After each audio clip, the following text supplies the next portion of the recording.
Welcome back, everyone, or welcome. Maybe this is your first time with us.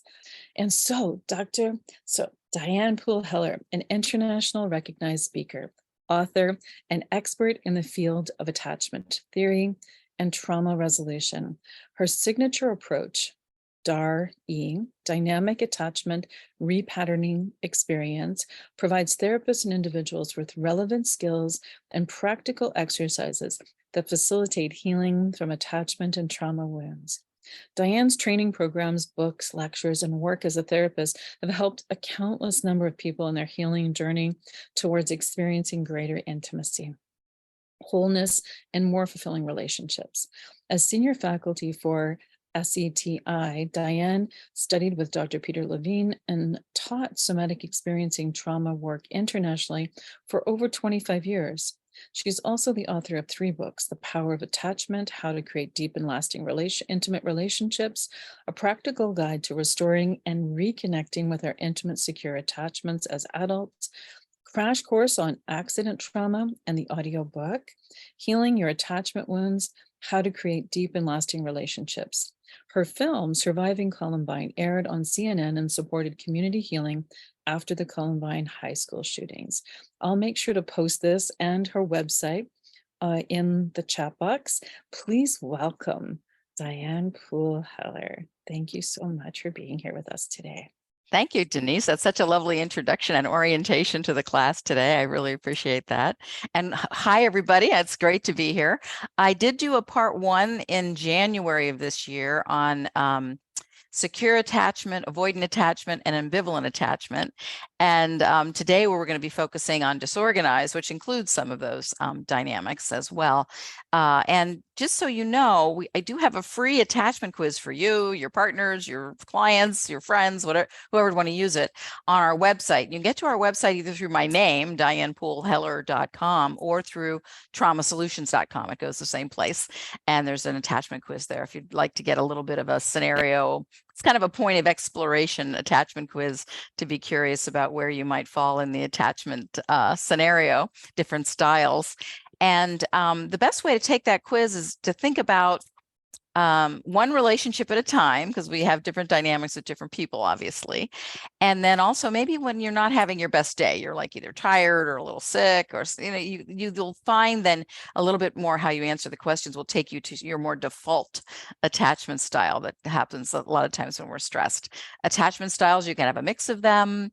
They are occurring in utero and very early in infancy. They're actually our template for relationships, and our attachment system is developing the same time we're developing language. So it's happening really early. And so sometimes even sometimes how people use language can be an indicator of what attachment style they most likely are dealing with. And that's helpful if you're a therapist. It helps you be a little bit more clear on what interventions you want to use with your clients. And so I'm going to talk a little bit about, in general, disorganized. And because disorganized is the most tricky attachment style. So those of you that are jumping in for the first time today, I noticed in chat that's quite a few people. We're starting at the most difficult one because we did the other ones in January. So this is kind of a part 2, but you can go back and listen to those, as Denise mentioned. And in disorganized attachment, what happens is one of the parents or both or the family scenario was too chaotic or too scary or too threatening in some way that the attachment systems, we're programmed like it's an instinct, just like to eat and drink, it's instinct to connect to our caregivers because they're supposed to be our protectors. And when we're born, we're pretty defenseless as little babies. So we need that protection. So it feels like a life threat. It feels like a survival issue if your environment's not safe. And so here's the attachment system from the little one doing everything to connect, with eye contact and gurgles and coos and reaching out and maybe even crying, like using a signal cry to get attention to connect. And then if the parent is so dissociated from maybe their own trauma history or their just not available, and it's a sense of severe neglect, or there's too much chaos. What might happen if someone's in an addictive household, somebody's addicted to something in a household, or there could be things that nobody can help, like extreme poverty or being born into a war zone, or there's just different dynamics that set up too much fear in the situation. So when you're trying to bond, it tends to go to a trauma response, like a fight, flight, freeze, or fix, or fawn response, instead of really having a successful bonding. So the thing with disorganized is it doesn't have a particular pattern like the ones that we talked about in January, the avoidant or the ambivalent. So very often the research shows that people that are therapists, they often were called to their profession because they sometimes have a little unresolved, even just a little bit of unresolved disorganized attachment in their history. So you might be considering whether there's something you feel like might be affecting you as well. I know that's true for me, and many people, when I'm doing live training, is a lot of people respond that they can relate to that statement. Not everybody, but many people. And you can have situational disorganized, which means that instead of moving completely into dissociation, or kind of having a lifestyle of numbing out, or having rage outbursts or panic attacks, or these kind of more severe responses, these extreme emotional shifts that, if you have chronic disorganized, would be part of the package that you might see in your clients or certain people that you know, or sometimes ourselves. There can also be situational. So maybe there's a certain one trigger, or a few triggers, like maybe you had a parent that yelled a lot when you were a kid, so now loud noises kind of fragment you, or you shift to numbing out, or disconnecting in some way. So sometimes it's just situational, and the rest of the time you're pretty much either one of the insecure attachment styles, like avoidant or ambivalent, or you are in the secure attachment style. So you'll be able to read a little more about the details of each of the attachment styles on my website. When you take the quiz, it'll give you some information. There's also the book that Denise mentioned, and the CD series that she mentioned. One is called The Power of Attachment, and one is called, the CDs are called Healing Your Attachment Wounds. They're both produced by Sounds True. But that's just some more information. I'm going to try to give you a good overview of disorganized. I sort of have an ambitious agenda today. So there's a lot I'd like to show you. I'd like to show you a little bit of a demo working with someone that had a very frightening history. And we'll see how much of that I can show you, but it'll be available for you to take a look at. We can't let you download it because for the client's privacy, but you can watch it in the membership site. And then also, because you have this conflict between the attachment bond that wants to love and be held and comforted and nurtured and all of that, and then this threat response that wants to get the heck out of there, or fight, or just go kind of numb out and dissociate. It's the one attachment style that's mixed with trauma the most. So it's helpful to be an attachment informed and a trauma informed therapist when you're working with these dynamics. And it's the most confusing because you're actually feeling the emotional, cognitive, and somatic confusion that somebody encounters when they've had a shock trauma or an ongoing childhood trauma of that magnitude. And of course, that would be any kind of abuse history, emotional, physical, sexual. These lead to disorganized attachment. And it's challenging. I mean, you can have a little bit of it or a lot of it, right? Like any of the attachment styles. But I want to give you kind of an appreciation for how you might work with it, so that I'm not just telling you about it, but you're also seeing what you can actually do about it, right? See the work in action. So just to know, it's a little more unpredictable than working with the other attachment issues, because there isn't any particular pattern. People can be fine, and then they can dysregulate and be into panic attack, or be into a rage outburst, or be into complete dissociation. So it's a little bit more challenging. So it really helps if you understand how to regulate, and the somatic focus that many of you have, even just coming to Embody Lab that specializes in that. It really helps to also add taking the experience somebody's having into the body and tracking the sensation and tracking the nervous system and helping the nervous system regulate. So that's what I want to show you in the demo. But because this one has the most threat involved and the most danger, it's really important that we establish a sense of safety, some kind of physiological access to safety, so that really helps the person calm their nervous system, learn to relax, and hopefully a relatively more safe environment today than they had maybe when they were children. But then that's not always true, because some people are living in domestic violence situations as adults or with a partner that's unsafe. So I'm going to talk about it more from an historical point of view, and I'm going to help you like work with those early dynamics. And then of course this is the most complicated one. So there's a lot to it. So one of the things is that we want to have an appreciation for the threat response that can just intrude on someone's experience at any time when they aren't least expecting it, and kind of hijack them into a fearful state or angry state or defensive state that's on the more extreme side. So one of the things that I like to do is, I call it distancing the threat. Like usually when people tap into their threat response, they feel like it's right here, like it's right really close and scary because it's so close. So one of the things that you can easily do in treatment is just say, okay, I want you to imagine, and I usually try to separate the behavior from the parent. So let's say it was an alcoholic father who got enraged when he drank too much. You could say, I know there's a part of you that really loves and appreciates your father, but let's keep that intact. But let's just see if we can put that yelling or that sort of abusive way of interacting as far away from you as your body wants it to be. Now, some people are going to want that threat like in the corner of the room so they can keep track of it. Other people are going to want it as far away from them as they can. One of my clients, when I asked this question, she said, I want this perpetrator on the edge of the ever expanding universe. It's one of my favorite responses, because you just said going further and further and further away.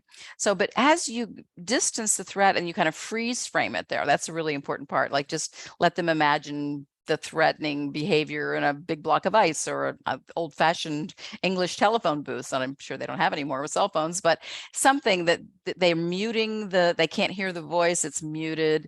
The person can't move, but they can. So this is called reversing the immobilization response, because a lot of times when people go into threat, they just freeze, right? And they get really constricted in the body, and their nervous system's out of whack, and they're not in their prefrontal cortex anymore. They're getting hijacked into the limbic brain. So it's really important that you have the threat immobilized, and then you can say that now that the threat is frozen, what is it your body wants to say or do? When the threat can't say anything, can't respond, can't be violent, can't do anything to harm you, what is it your body wants to do or say to that threatening behavior? It might be back off, or leave me alone, or, don't treat me that way. It could be, and sometimes full of expletives. Sometimes when you're in trauma, you're swearing like a sailor. That's okay. I don't mind that language. And so you just make a space where people can allow their defensive responses to be evoked and felt and expressed and completed. That helps the whole body relax and expand out of the constriction. So that's a really, really helpful way of working with it. Distancing the threat, immobilizing the threat, and then inviting the person to do or say whatever they want to do or say. And sometimes that takes them back to an early, younger child state. And because when we're young, we're learning how to protect ourselves from adults protecting us. This is leading into this exercise we're going to do in just a few minutes. I'm going to let Denise know that that's happening. You want to understand that developmentally, if you're accessing like a 2-year-old or a 3-year-old or 4-year-old, 5, 6 little kid, developmentally, it would make more sense for them to have an adult protect them in an ideal world, right? So you might want to say, well, is there someone that you felt that knew how to be protective and actually has the capacity to be protective that could come either be imported from today, right? Like I would be happy to be that person as a therapist for my client or for anybody here, and or sometimes it's even a person from a movie, or a book or someone they've seen in media somehow, or it's a teacher they had when they were in school, or it could be a grandparent that's already passed away, but someone that has that, they're protective, but they're no nonsense about it. Like they're not just saying it, they're going to do something or say something or intervene in some way if something's not going well. And because many people that are carrying abuse histories forward into their life, they didn't have that, or the abuse wouldn't have happened, right? It wouldn't have continued to happen. It would have gotten stopped. So very often with disorganized attachment, you're in a situation with a client, or sometimes it's us, right? That they just never really felt safe. They don't even know what that means. They look at you like, what?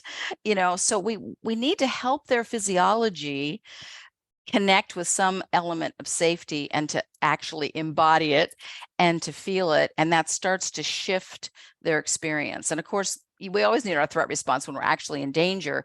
The difficulty with unresolved trauma, which is what disorganized attachment is called from the adult style, the younger child history is called either type D, dissociated, or disorganized, like I'm calling it today. So you'll see it referred to in different ways in different literature. But we really want to see if we can restore some access to physiological safety. And for some clients that don't feel like they have a really hard time getting there, I might do what I call relative safety. Do you have a day this week that you felt a little bit safer than the other days, or less anxious, or less dissociated, or less angry? So you do it by range. And very often people say, well, on Tuesday, I was out with my friends and I really felt like they were celebrating my birthday and they were really supportive and I felt a little more relaxed. So sometimes you're starting with a little bit and moving to grow it, right? I've had people that don't trust people enough. So we might start with their love of plants or their love of animals. I mean, I have clients that were tree huggers. That really helped them. They felt the strength of the tree and the wood, and that would be a starting point. You're looking for where you can start to move in the direction of embodied safety. And sometimes it's trees, and then eventually animals, and then eventually human beings. But we're eventually hoping that we can get to human beings over time, because there's so much regulation that happens in healthy connection. So we're really trying to build a bridge back to secure attachment, which is where a person is attuned to you. They're naturally protective of you and the relationship. They have good boundaries. They're playful. They're attuned. They kind of understand and can reflect your emotional states or your experience in an accurate way. They're not perfect, but even when misattunements happen, they know how to initiate repair. They have good rituals. I call them secure attachment skills, to reconnect a bond if a bond has been disrupted for some reason. And there's just a lot to that, which we talked about in part one. So given the time we have, I'm going to jump into the disorganized focus, and I think you can catch up and understand what we're doing. So the one way to bring in some of that earlier teaching is sometimes when people go into disorganized, which means they're really in a trauma state. And I think most of us have, I know this, you probably listened to a lot of programs about trauma states. So there can be a lot of dissociation, numbing out, dysregulation, panic attacks, rage outbursts, different signals of dysregulation. What we want to be mindful of is how do we sort of calm that down a little bit, or feel the feelings enough, but with enough resiliency that they can integrate it. Just so when the feelings come up, they don't immediately then go to dissociation or acting out or something, but they can actually tolerate whatever arises in the session or in the experience that they're having. And this is something that as therapists, when we are more regulated and we've resolved a lot of our trauma history or whatever's on our plate to work on in this human journey,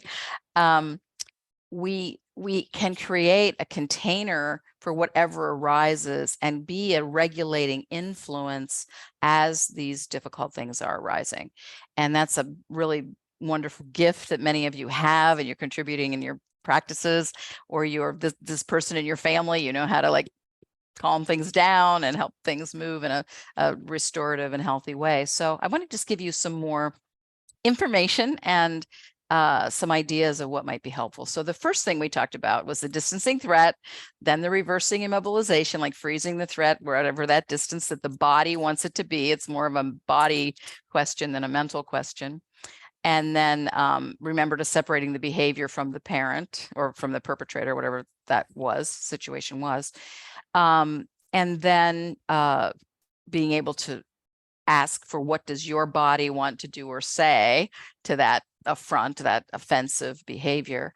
And then if it's too young or that's hard for someone, we just go to competent protector. Who would you want to be with you that could speak for you or could rescue you or could get rid of this person and make, send them to anger management school or, do whatever you want to happen, right? That threat is removed or resolved.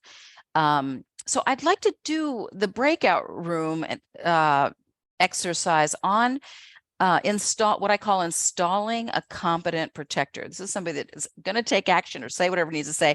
And sometimes you'll feel like, no, I don't really want a competent protector. I want my own body to do it. Well, that's fine. Just go with that because your body then is your competent protector. You are your competent protector.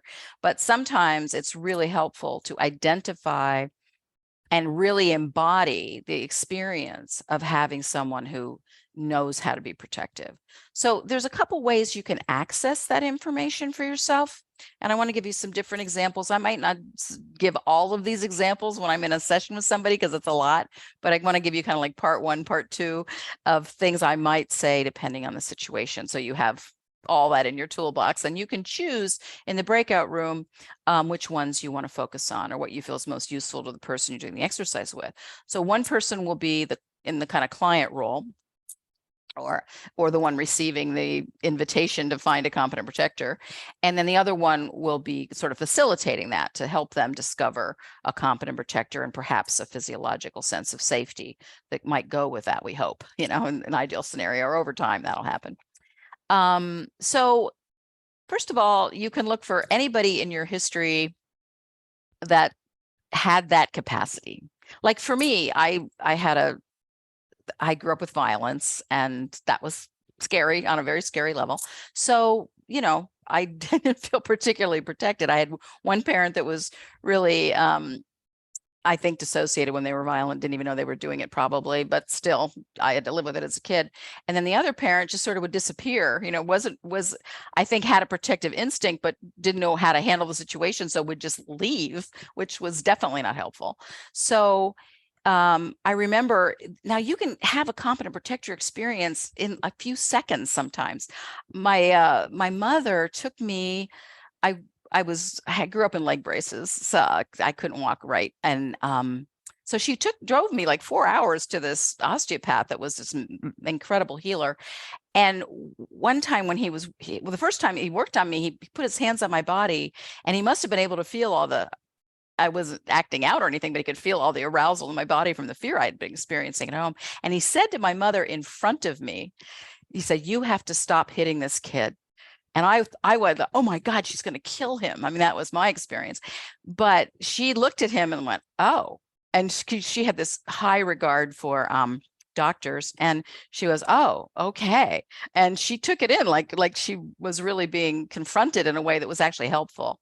And she knew that he could tell because he could feel it in my body. Like the next time it was going to come, he would know, one way or the other. So that helped me. It was like a sentence. That's all he said, one sentence. And that shifted things a lot for me as a kid. So when I think of competent protector, sometimes I just go back to that one little tiny 10-second interaction.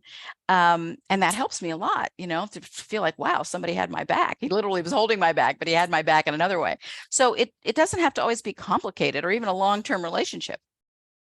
But if you can start to think about who in your life has that capacity, has that energy, and many of you do, because a lot of times if we didn't grow up with good protection, we become very active protectors as therapists or as professionals or as people, human beings walking around on the planet. So you might also feel how right it feels when you're protecting your animals or protecting your children or your grandchildren or the neighbor's kids, or you just have this sort of awareness of safety and how to enhance safety. So appreciating that in yourself also is part of this exercise, can be. So I want you to think about anybody, like I had some school teachers that were amazing. I had loving grandparents. I don't not know they would put them in the protective category, but they were loving. Just to think about who in your life have you either witnessed their capacity to protect somebody else, or whatever. And I've even had people, I had this one woman, she loved Wonder Woman. What she loved about Wonder Woman was, first of all, she was very strong, but she had that lasso of truth. So she could lasso her perpetrator, make him tell the truth. So that was really she loved Wonder Woman. So I said, hey, just print out a bunch of pictures from the internet of Wonder Woman, have them in your bathroom mirror, have them in your visor in your car, have it on your refrigerator door, have it everywhere. So you could remember the feeling of safety she had when she sort of felt Wonder Woman being there as her protector. So it can even be superheroes. Doesn't matter. We're just trying to see if we can trigger that natural, inherent biological safety that we all deserve and sometimes didn't get, and how to tap into it again so it starts to surface. It will make a really big difference in how a client or ourselves, how we experience other people, how we experience the world. Because if you grew up in a situation that tilted you towards disorganized, you'll tend to see the world as unsafe, which then really fuels your threat response, stays stuck on, or that relationships are dangerous. And then that really gets in the way of trying to be vulnerable enough and available enough to be in a relationship, to let it deepen and maybe even deal with some disgruntledness and some conflict and the things that are going to come up in a relationship without triggering into dissociation and shutdown or a rage response, something like that. So this is a tall order. Yeah, I just want to acknowledge, and I know as I'm talking, it might be stirring the pot a little bit for people. I want you to know that Embody Lab has some therapists available if something comes up that you want to process a little later. And you can also go to my website. We have a directory of people that are trauma and attachment informed as well, if that's helpful. And again, it's just traumasolutions.com or dianepooleheller.com. We're doing an attachment training right now with David Wallen. You can jump into that if you want to know more about attachment. He's doing a wonderful job of really looking at how to work with these dynamics from a psychoanalytic point of view, but also from a really practical therapy point of view. And you can also contact support@dianepooleheller.com if you have any questions about any of these things, or you can go to the website. If it's not clear on the website, go to support@dianepooleheller.com. So in setting up this exercise, there'll be groups of 2. We're going to it's going to be a little short because of the timing. There's so much I want to show you today. So we're going to keep it 15 minutes and take a minute or 2 to get the group set up. And if you end up not having a partner, Denise is going to take care of you. You'll get one. And you'll be doing like about a 7-minute, by the time you get started, about a 7-minute exploration of seeing who you will be facilitating someone who will see if they can help you find your competent protector, and then what it feels like, what difference it makes in your body when you feel that protector. And for some of us, an age is going to come up. I didn't feel protected at 5 or 7. This happened. I got bullied at school or whatever it is. So you sometimes want to import that competent protector back to the time when you actually felt unsafe. Maybe that's 5, could be 2, whatever age that might be relevant. It could be 17, it could be 35, it could be any age. But just to see if you can bring the competent protector energy in from whatever source it is, books, movies, superheroes, people you know, people you've watched, that would all be helpful. There is what I think of as a part 2 that I'm just going to mention to you. And that is, if you think about someone you feel protective towards, like I had a client that was really protective of his sort of adopted, he was really kind of a father figure to this adopted little boy, and was very protective of him. Like when he'd go swimming, he'd be right there watching to make sure his head didn't go under or somebody didn't push him under or anything like that. He was really, really there. And I want you just for a moment, if you want to, think about what it must be like for a little guy, any little kid, to know that there's an adult really paying attention, has their back. If there's a bully around, they're going to jump in the pool and stop it immediately. They're there, they're on call, they're like a sentinel, and they're really paying attention. Now, we can always do this perfectly. We do the best we can, right? But to feel, what would it be like to be that kid and know I've got at least one, if not several adults that have my back, that the whole community is paying attention, or there's a grandfather that's paying attention, whoever it is that would be in that role. And just imagine, what's it like to have that? Wow, I know that somebody's really looking out for me. Let's take a moment. That's pretty wonderful. And to see what difference it makes for you when you think about that, what that kid would be feeling. And then if you also are a pretty good protector, I want you to see if the inner child in you, this guy called this going through the back door, if the inner child in you can see your ability to be protective, or to see that you are protective towards other kids and that sort of thing. If the inner child in you that didn't have that in his or her own childhood can feel what that's like. So that first you're feeling that what it feels like when you're protective towards someone else, and then what does it feel like when that inner child in you sees your ability to be protective? Because when you're an inner child and you're locked in trauma, you don't see the other ages, you don't see the adult that you've become. So just to see, what is it like for the inner child in you to see your capacity to be protective, and then feel your adult ability to protect coming towards your own inner child. So I hope that's clear. It's just kind of coming from you to you, that intrapsychically feeling, oh my gosh. And you live with you 24/7. So if the 5-year-old in you needed protection, you can feel that from your adult self. And then it's nice to keep building that relationship between your adult self, reassuring your younger self, and your younger self saying what you need from your adult self. I need you to have better boundaries with this friend of yours, or I need you to protect me and not drink too much, or I need you to, just that whatever those things are can really help us accelerate our healing from unresolved traumatic experiences. So I want to give you time to play with this a little bit, because I think we learned so much experientially. So let's see, it's about 1:35 or 1:36 by the time I stop talking. So let's give you 15 minutes. That would be 1:40. Probably I'll let Denise control the time on that, because she'll know when you get into your groups. But you're going to just switch roles. You do one role where you're receiving and trying to find your own competent protector energy and trying to embody that, and the other person is facilitating, and then you'll just switch to the other person. So anybody who wants to can start first, and then we'll get back and I'll open chat, or Denise will open chat, and we'll see just a little bit of responses how this went for you. But this is designed to enhance safety. I just want you to have a little bit of an experience, and you may want to continue this, and you might want to journal later, or you might want to arrange to do it with a friend later. That's totally fine, because this can open up a whole direction in the work you want to do with yourself or with somebody else. But let's see if we can experience this ourselves first, so it'll be easier for us to facilitate it with other people.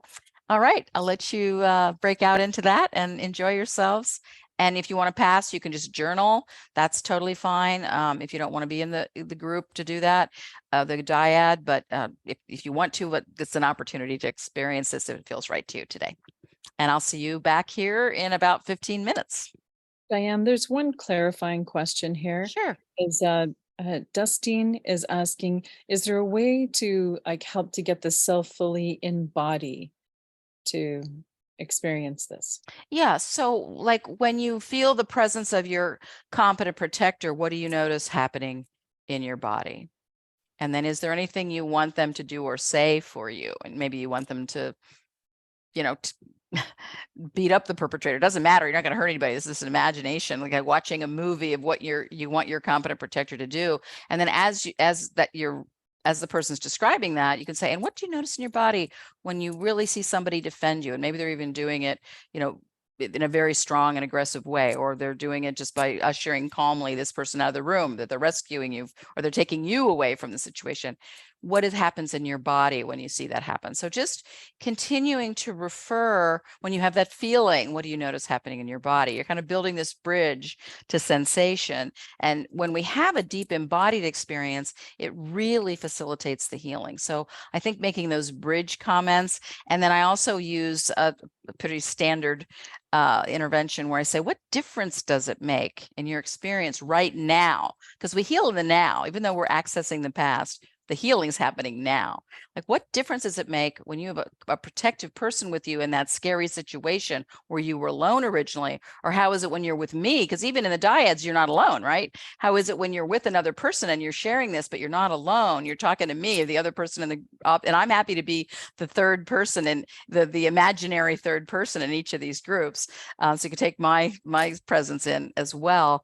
But what difference does it make when, oh my gosh, you endured this as a little kid and it was so wrong and so scary. And what is it like just to be with another person and know that you have that support, and that then even more that they're going to be actively protective. So they're imagining the protection. You may be inviting them to watch the movie of what that protector is going to do, or what their own body's going to do in response to threat, depending on which way they want to go. But keep bridging it to the sensation of what's happening in the body, and then it gets more and more embodied.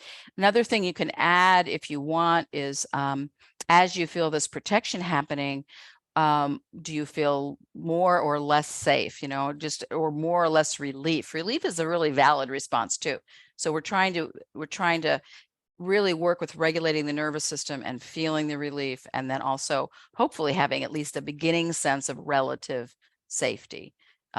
We'll see how it goes when you do the exercise. Are there any other questions before we do the breakout? I think that that's all I have there. Are most people back? Welcome back, everyone.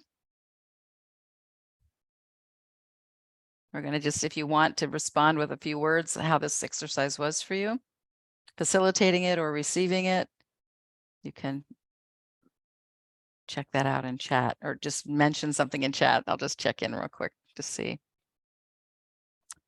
Jackie saying, wow, super powerful experiencing. I'm so glad about the grounding. Reagan, just what I needed this morning. It was very healing in such a short amount of time. I know it can be really effective. Became more present and erect. Lorelei. Anime, powerful to remember my sister as a protector when I was young. Oh, that's beautiful. We are not close now, so it was lovely to reflect on this. Oh, maybe that'll bring some healing to your relationship. I need more safe women in my life. Great. Go look for those ladies. Beautiful micro movement, really powerful to witness and be witnessed, honored to be trusted, very healing. I received so much guidance from Anjali. Wonderful. Oh, I'm so glad to hear this. This is great.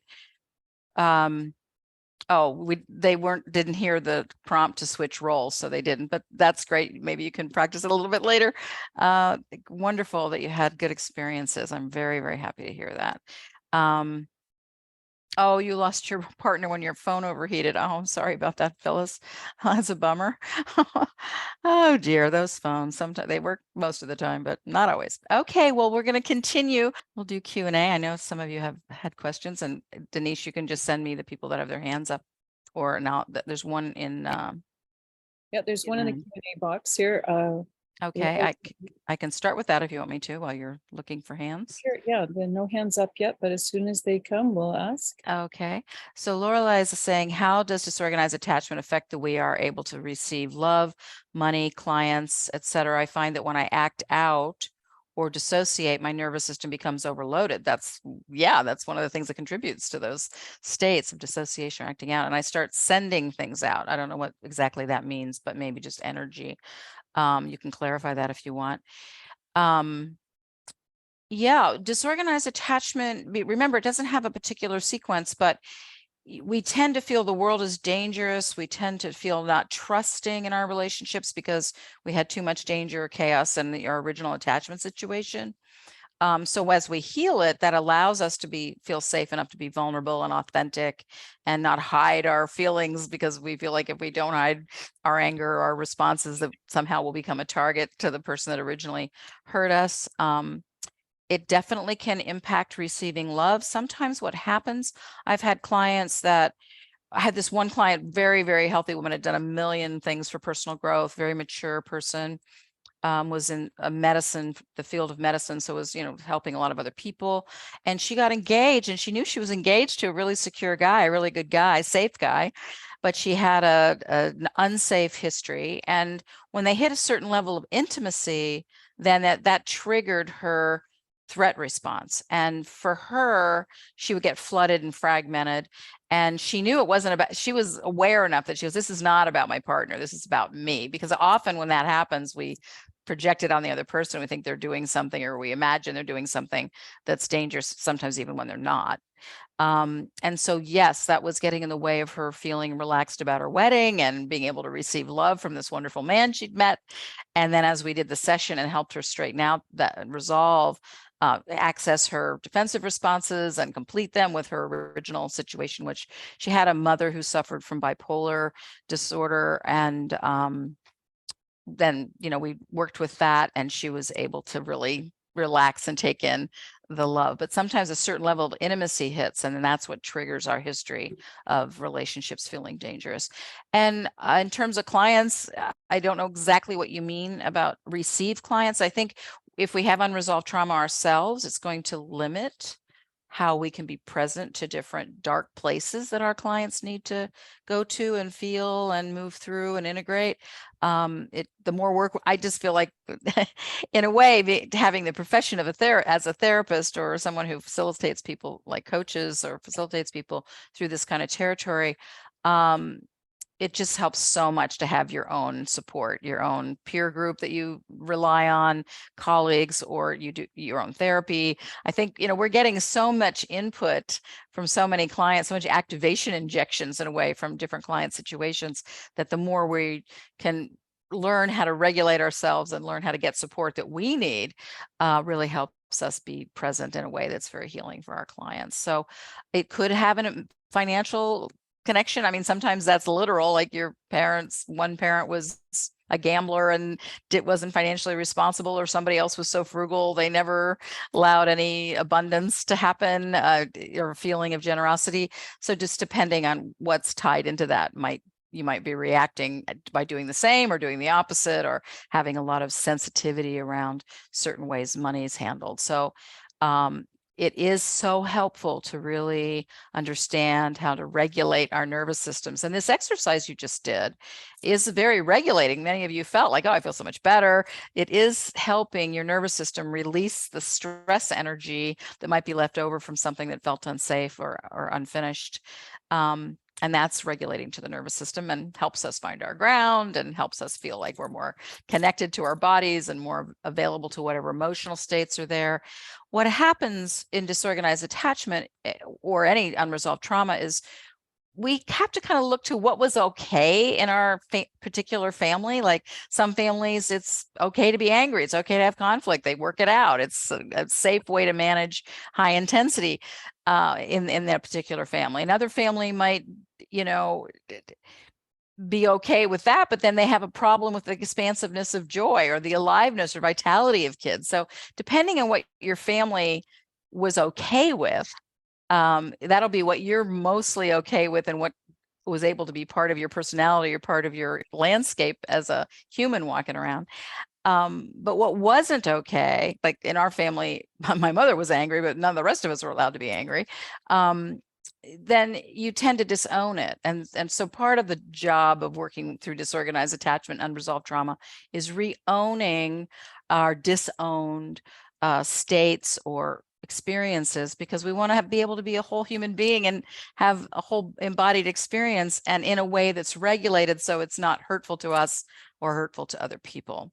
And very often people that do hurt other people, they have so much inner taboo about feeling vulnerable or feeling their own history of wounds that then they might, not really wanting to, but they might act out in a way that's harming to themselves or to someone else. So really trying to allow a safe space, and this competent protector exercise kind of helps open a safe space that people can start to explore things that maybe weren't safe to have or feel or be when they were younger, and hopefully we can meet that with a regulated, calm presence that the person can explore, whatever that is. And sometimes, I mean, shame can be a big disowned experience for all of us, right? Shame is really almost designed to deflect it from your own awareness or push it onto someone else, like it's their fault, blame, shame them, because we're starting to feel our own shame that we don't want to feel. It's a tough feeling to feel. So we want to have compassion for the part of us that might feel shamed and the part of us that might actually shame someone else. We want to have some compassion for that, because it's usually really trying to protect us from really, really tender territory. That's an unfinished wound. Okay. So let's see if there's, I don't know if that helped a little bit, Lorelei, in terms of what you were thinking about. Is there any? Well, I don't want to take up too much No, time. that's okay. Who raise I your w- hand so I know who I'm talking to. Oh, I She's think got I'm on the stuff. If you- screen with you, if Oh. I'm not mistaken. If you put Okay. yourself on speaker view, she's right beside you.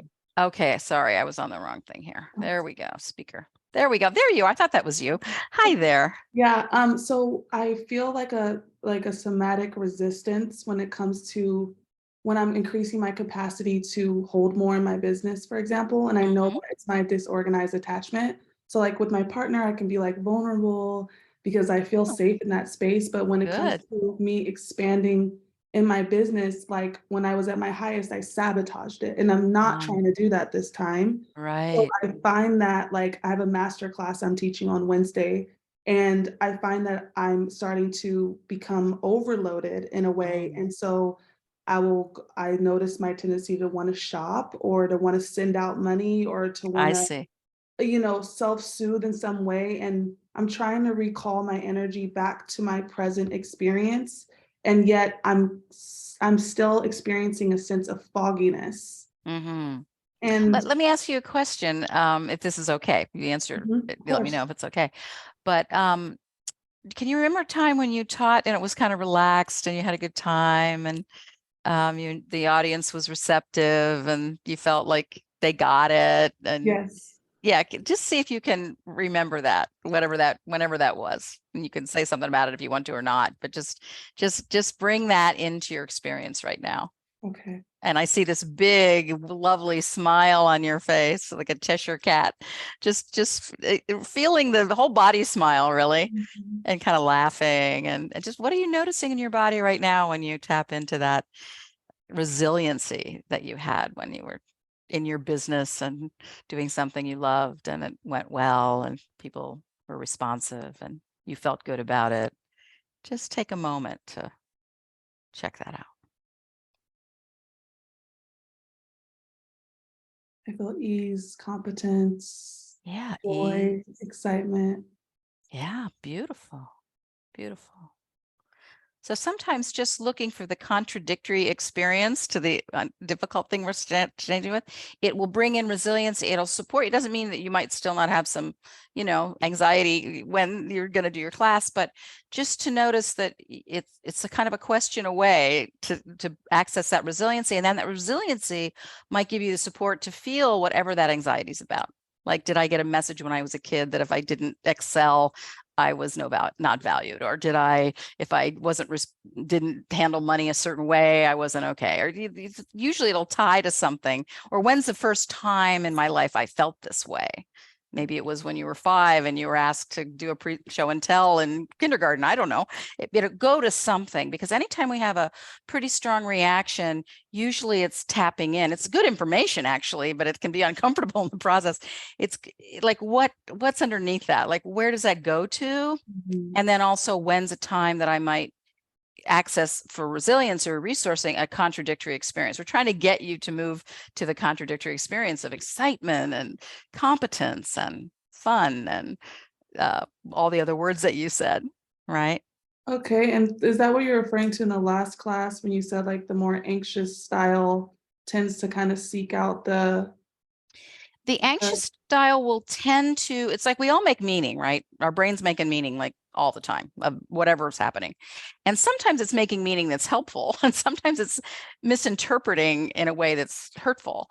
And in an anxious attachment style, because you can have disorganized anxious, like when you hit the trauma stuff, it can be a little bit more on the anxious side, or it can be a little bit more on the avoidance side. So the anxious is going to build up the anxiety, and like feel, a little panicky, and the avoidant will tend to like disconnect and sort of isolate, maybe numb out a little bit, so it depends. There's different ways we react, right?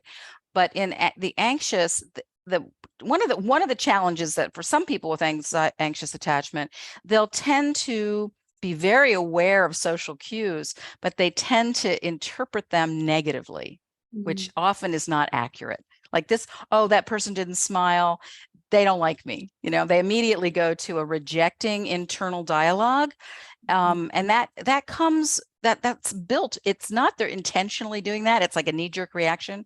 So it's because if you have anxious attachment, one of the things that sets that up when we're infants is our parents are often good and they're loving and they're available, and then they're not for whatever reason. Something internally happens to them. They kind of drop you energetically. And it happens enough of the time that you feel like even when you're getting good, yummy stuff, you're worried about losing it, because you've had this over and over again experience of feeling abandoned or feeling dropped, in contact or energy. So it's like, it's hard to receive the good stuff because you're built in to have the next thing that happens is going to be really awful, so then you tend to not even notice when the good stuff's there because you're preparing for the being dropped. So we're trying to help people uncouple that, like to be able to feel fulfillment and satisfaction like you just did when you had that giant smile on your face, and then realize nothing bad happened. Right? You had that sense of joy and I love what I do and I'm competent at it and I'm good at it.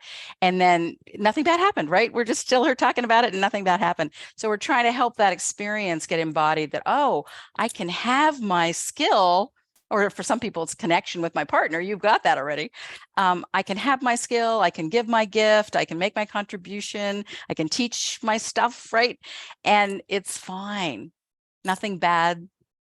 And I mean, occasionally somebody's disgruntled or something, you just manage that usually, so just to see if you can give yourself some space between those two experiences. Does that make sense? No, the part about worrying about losing it while you're having it, like Yeah.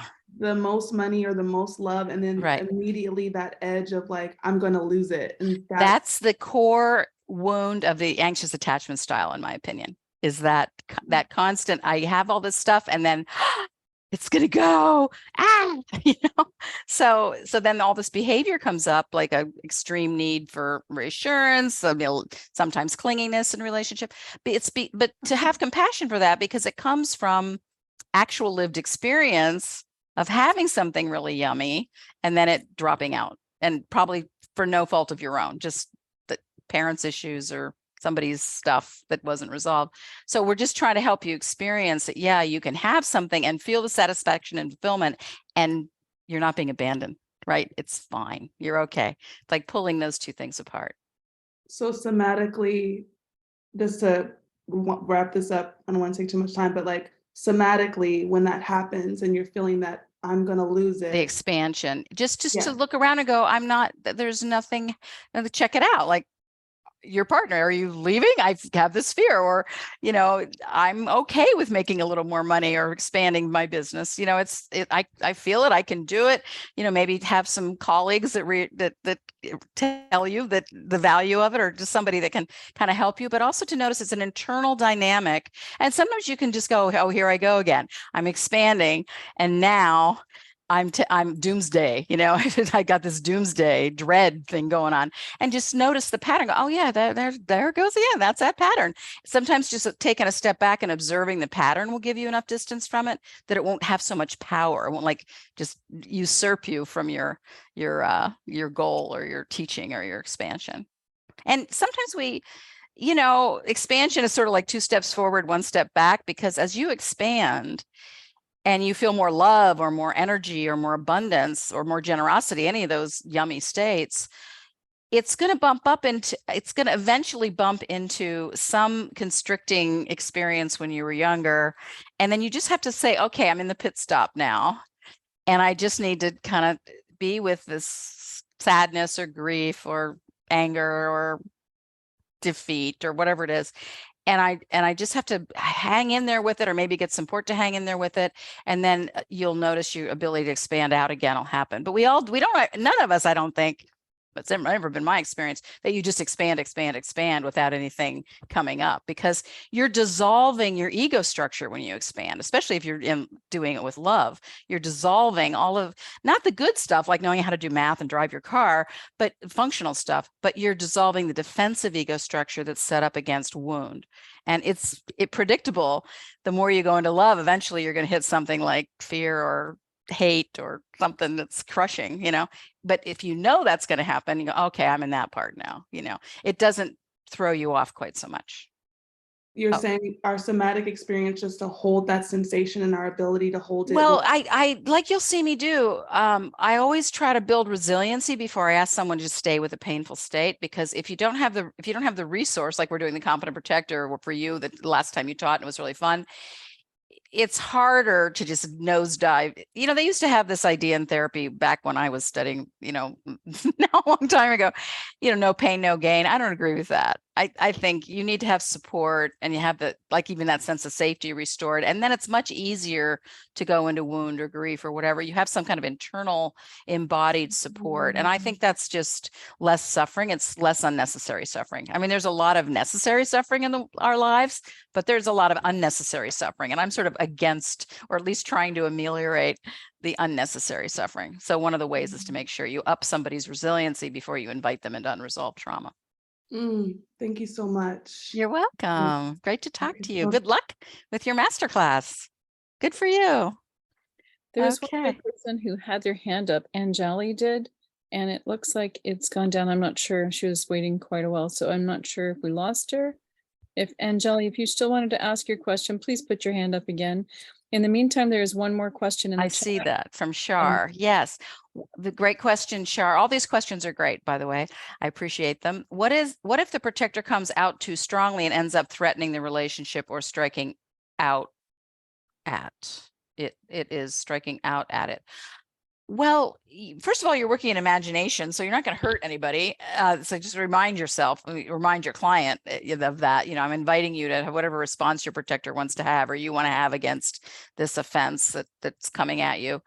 And then, you're just giving them a safe space to maybe say something, not probably something they would say in real life, but something they could say in the safety of your office. It might be harsh, or like I said before, expletives, or they might want to beat the perpetrator up. But then after that, they clear that energy, and we just want to move that negative energy through and to integrate it, not to be denying it. So it has a safe place to be, but with enough support, like I was saying earlier, the last person I talked to. And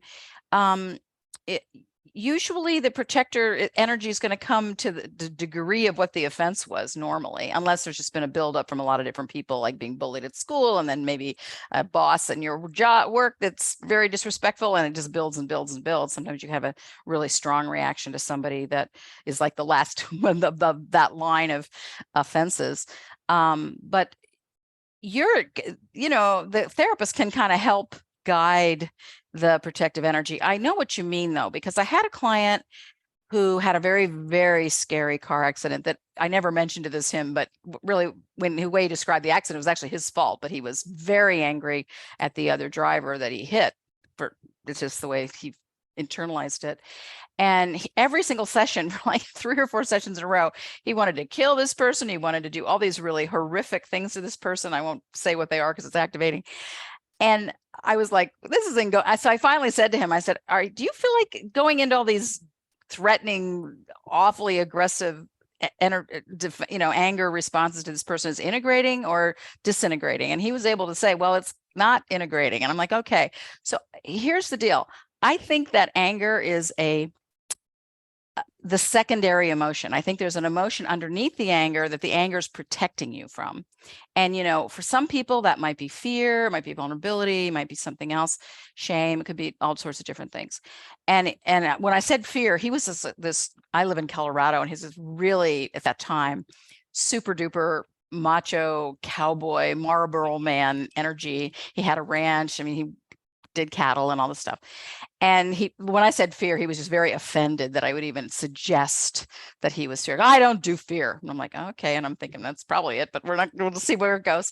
So the next session he comes in and he's really sheepish. He's like looking like this. He goes, well, I kind of thought about what you said. And yeah, I can see why that would be scary. And I do feel some fear. And so when he was able to be vulnerable to the fear, all this rage outburst stuff and wanting to kill this other driver.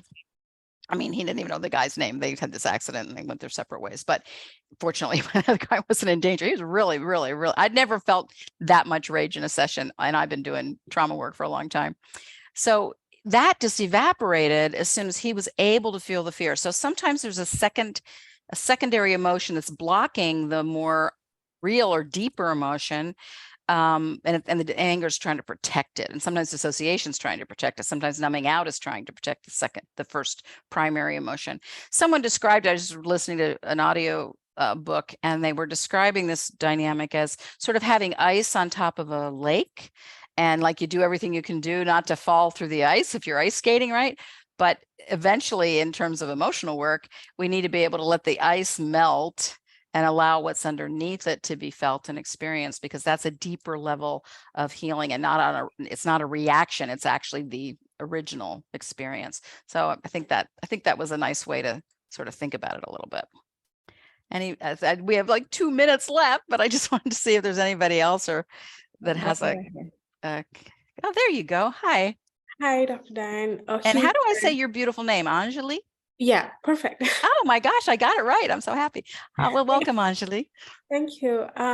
So I had a question around, in my own work, I do have a history of CPTSD. So when I think of my competent protector, I do recognize one. Oh, good. However, the resistance comes from the idea of responsibility. For the longest time, I've felt that nobody felt responsible for me. And slowly it's like, no, I'm responsible for myself and doing work in that direction. However, it can feel so overwhelming and dysregulating to be with that knowledge that, okay, I am responsible for myself. And I feel my capacity shrink in that moment because I don't know what that looks like. I'm not. Because we kind of learn it from people that are supposed to be taking care of us, right? So I think instead of, it's almost like trying to have an affirmation. Sometimes affirmations put more pressure on us and they weren't really helpful, right? So as much as we have that in our culture, but just think about a time when someone was responsible for you, whether it was a teacher at school or someone in your religious orientation, perhaps, or a friend, or even a dog, I had a dog that was very protective. I loved that dog. He wouldn't stop barking. I'm like, go for it, man, until I needed to stop him barking. But just to see if you can bridge that feeling to again, when a responsible adult or anybody has had that sort of, I've got your back, or I'm looking out for you, or I'm taking responsibility that you should have had. You deserve to have that as a little one. We all did, right? Just to see if do you have anybody coming up, or in your family, or in your friends, or in your colleagues, or somebody you've seen in a movie that you thought was good at it, taking good responsible care of a younger person? Yes, I can think of movies and books. Oh, So good. I think maybe something that I can borrow from that space. Yeah, that can really help. And I tell my clients certain TV shows sometimes, like This Is Us had good secure attachment, and the movie Brooklyn had good secure attachment. And I think the movie Lion had good secure attachment elements to it. And there was a TV show, I only know my American TV shows, so sorry if they're not relevant, but there's Parenthood, not the movie, but the TV series. And even Gilmore Girls, if you like something a little humorous, there is this sense of somebody really caring about someone else. And sometimes we can sort of take it in from the TV show, it's, ideally it would happen in our real lives, right? With our actual parents and caregivers, but it can start to give you a sense of that. And when you trigger, what you're wanting is secure attachment. And when you trigger that, secure attachment, the way I think about it is biologically, we are born with it. And then if we aren't treated from a secure attachment point of view, we get kind of junk on top of it. It's like having a clear mirror, but a ball of dust on it or something. And so what I'm trying to do is trigger that original inherent, what you're wanting is the right thing to want, right? And to allow yourself to have an experience of it, because then it sort of allows more secure attachment awareness to grow in you.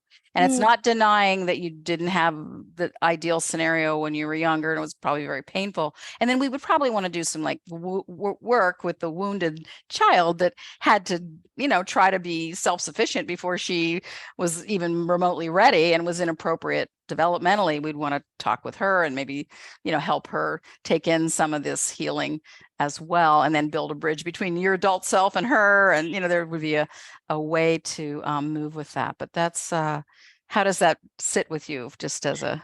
I can see how that would sort of flow, because it's a Bollywood reference anyway that is coming to me. I don't think anybody.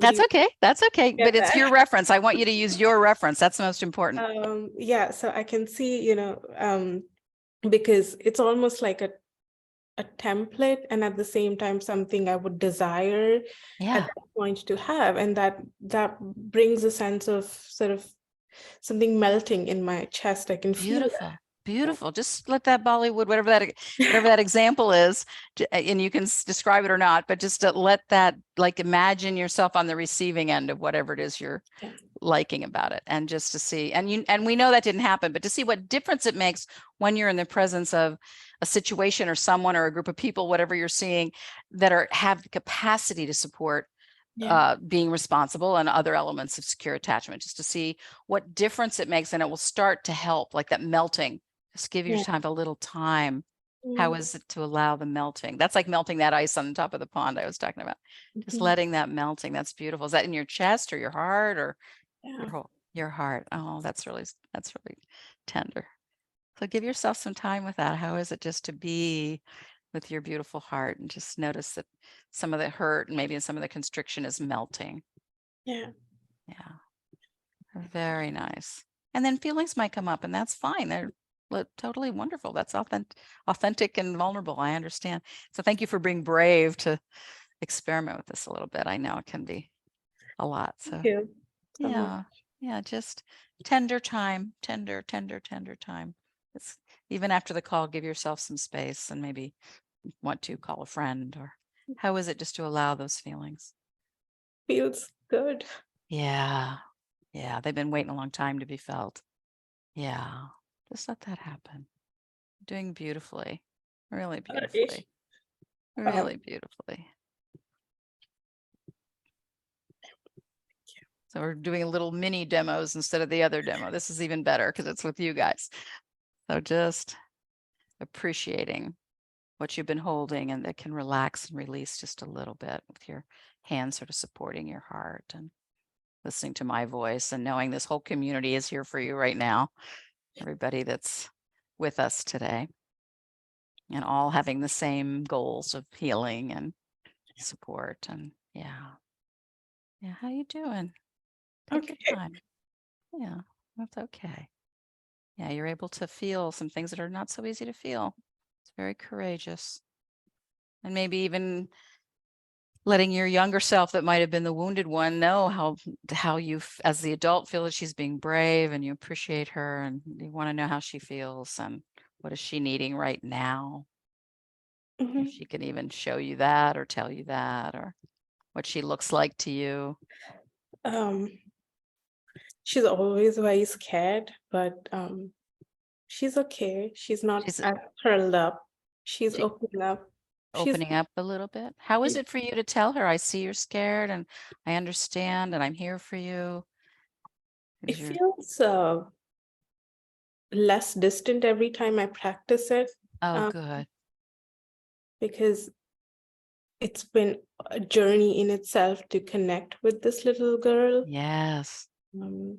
She's really willing to talk to you and show you right now. There's a lot of trust happening between your little younger self and your adult self. Yeah. That's beautiful. That's beautiful. Yeah. I'm sorry about this. No, please don't apologize. This is exactly what needs to, this is like healing in action. It's really beautiful. So how is it for her to let you feel some of her feelings and know you're Definitely there? feeling a bit seen, but I Yeah, think, yeah. It's wonderful to see you. And it might be nice to be seen a little bit as you're ready. And she's seeming to let you, as your adult self, see her too, right? To maybe for us to see her a little bit, but also for you, your adult self that's always been so hyper responsible because you had to be, right? But you can also really appreciate how hard that was for her. And yeah. Is there anything else she wants you to know? Take your time. something you just said makes so much sense, that I have been taking care of myself. It's not just registered as that. So it's not that I don't know how to be responsible for myself. It is acknowledging that and registering it Yeah, as that. yeah, That shifts something. that's wonderful.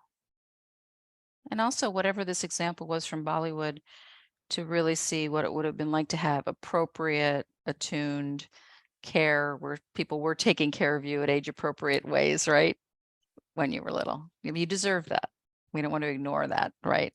But you've also developed probably a very strong capacity that you don't want to throw out the window, right? Of self-care, but also it's important that we even have care from our partners and friends and people in our lives, other humans, whatever age we are. Yeah. Right? We're all interconnected and we all have needs. And yeah, beautiful. Thank you so much for the practice. Oh, you're so welcome. My pleasure. Thank you for really being so courageous to share this with us. I really appreciate it. It's very brave. Thank you. Yeah. You feeling okay to land? And if you want to reach out for support from the Body Labs folks, they're waiting to do that. So please do if that feels right. Yeah. Thank Okay. you. You're welcome. Thank you so much, Anjali. Okay, I wish you the best. Oh my gosh, the time goes so fast. I think we are over actually a little bit, but that's totally fine with me. And thank you, everyone. And we got to see the work in action with these little vignettes. So that kind of accomplished what I wanted to show you with the other demo. So you don't really have to worry about the other demo, I don't think, unless you would like to. And I think we're good. You can remember to go, if you want to know more about your own attachment, possible or arrangement, you can go to our website, traumasolutions.com or dianepooleheller.com, and take the free attachment quiz, or your clients can use it. You can use it. Just make sure you're focusing on one relationship at a time. Otherwise, you kind of get not the most accurate results. And it's just a point of exploration kind of attachment quiz. So it gives you kind of an opening to where you might want to take a look at what might be part of the package of what you're trying to unwrap in terms of moving back to secure attachment. And thank you, Denise, for your wonderful support with all of this. I really appreciate it. And thank you so much, Diane. And another incredible session.